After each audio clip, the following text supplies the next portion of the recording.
I want to seek asylum in Finland. Seeking is no problem. You are not the first one.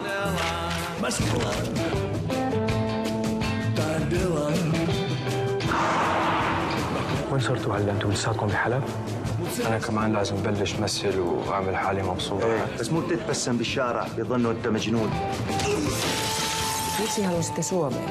بلد أمان وما فيها حرب. Mikähän olisi muodikasta? Sushi.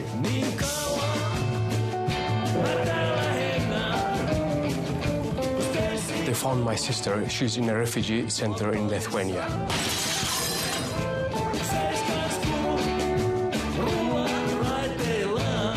Bonjour Jean-Baptiste. Bonjour Xavier. Alors ce film c'est de l'autre côté de l'espoir, hein, c'est le nouveau film du Finlandais Aki Kaurismäki, le grand réalisateur finlandais. Un film d'ailleurs qui a reçu l'Ours d'argent à Berlin il n'y a pas longtemps, le mois dernier. Oui, l'Ours d'argent de meilleur réalisateur. Nouveau film d'Aki Kaurismäki et sans doute son dernier, c'est lui qui le dit. Il se dit fatigué, le réalisateur finlandais, il dit vouloir vivre sa vie, sa propre vie. Alors, on retrouve ce qui fait sa patte, son style, son art, de cet immense cinéaste d'ailleurs qu'on classe parfois à tort dans un cinéma d'auteur complexe. Non, c'est des films très simples qui parlent à tout le monde.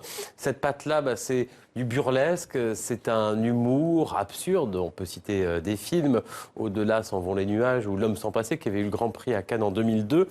On trouve cet absurde qui peut faire penser à Chaplin, à Jacques Tati, et en même temps ce qu'on va appeler un humanisme désespéré, à la fois avec un regard cinglant sur le monde et en même temps, il se penche sur le sort des laissés pour compte. Alors ici, 6 ans après, Le Havre, qui était un film qui racontait les déboires au Havre d'un jeune Africain sans papier, il raconte ici l'aventure, la vie d'un réfugié syrien.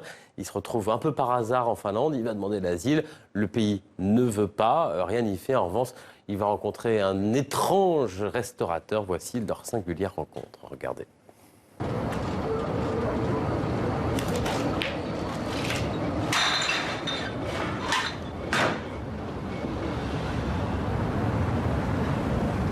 Mikäs mies sinä olet?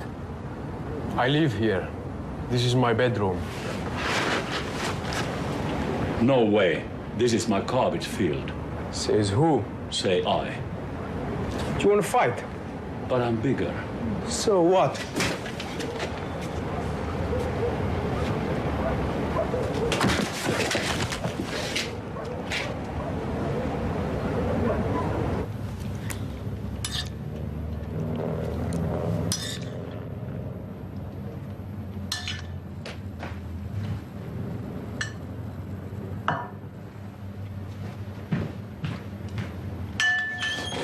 Turkea tarina, Kalella. Mitäs sille tehdään? Kadulla tuo ei kauan noilla raameilla pärjää. Minut se pääsi yllättämään.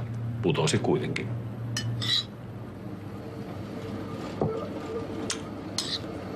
Wanna work, Kale? Yes, very much. Voilà, de l'autre côté de l'espoir. Et puis un autre film qui, lui, aborde à sa façon aussi un film sur la différence. Un premier film, un film québécois, et ça s'appelle 1 minute 54 ou 1,54. C'est un chrono, c'est un chronomètre. C'est le temps que le personnage principal doit faire pour pour être sélectionné aux nationaux du 800 mètres. Mais c'est pas du tout un film sur la course, c'est une toile de fond, on va dire. Non, c'est un film sur la discrimination à l'école, le harcèlement même plus précisément, au temps des réseaux sociaux, sur l'homophobie aussi, sur le suicide des adolescents, sur ce mal-être. C'est un film très fort, très efficace, qui peut avoir une vraie utilité pédagogique. Un film qui est porté par ce jeune acteur qui s'appelle Antoine-Olivier Pilon, qui avait été découvert dans Momie de Xavier Dolan.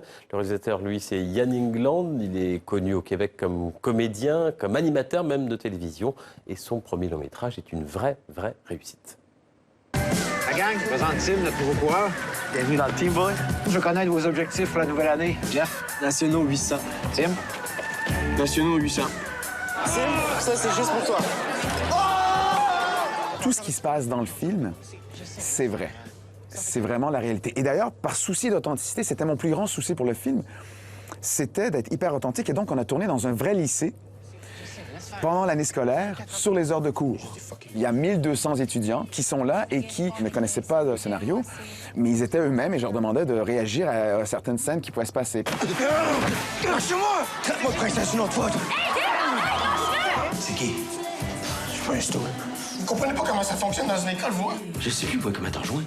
C'est ça, des fois, qu'il faut faire attention, le décalage entre la maturité d'un adulte qui dit « Ouais, mais attends, occupe-toi pas de ça », les trucs comme ça, mais l'ado, lui, que ce soit le lycéen ou le collégien, lui, il est dedans. Il vit des trucs à fond et des fois de se faire dire « Oublie ça », mais il est pas capable. Il y a juste deux façons de régler ces problèmes. Ou tu te la fermes, puis tu dis absolument rien. Ou tu règles ça par toi-même, puis moi, c'est cette option-là que je prends. Une salle de cinéma, c'est une zone neutre. Parce qu'à l'école, si on vit des trucs, déjà, c'est un peu la maison de notre bourreau. Il y a déjà une hiérarchie préétablie. Quand on va dans une salle de cinéma, il n'y a rien, il n'y a pas de hiérarchie, il n'y a rien d'établi. On peut s'asseoir où on veut. Et puis, à ce moment-là, justement, parce qu'on est avec le grand écran, on vit une émotion on nous imprègne de ce que... Et on rentre dans l'histoire parce qu'on croit qu'on est comme pratiquement un à un. Et si on fait une brèche dans l'armure de ce qu'est le harcèlement, cette brèche-là de dialogue pourra forcément s'ouvrir de plus en plus.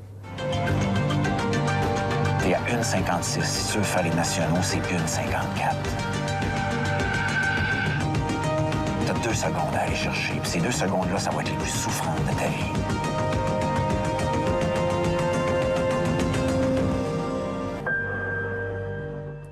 Voilà, 1,54. Merci Jean-Baptiste. À bientôt. Merci Xavier, à bientôt.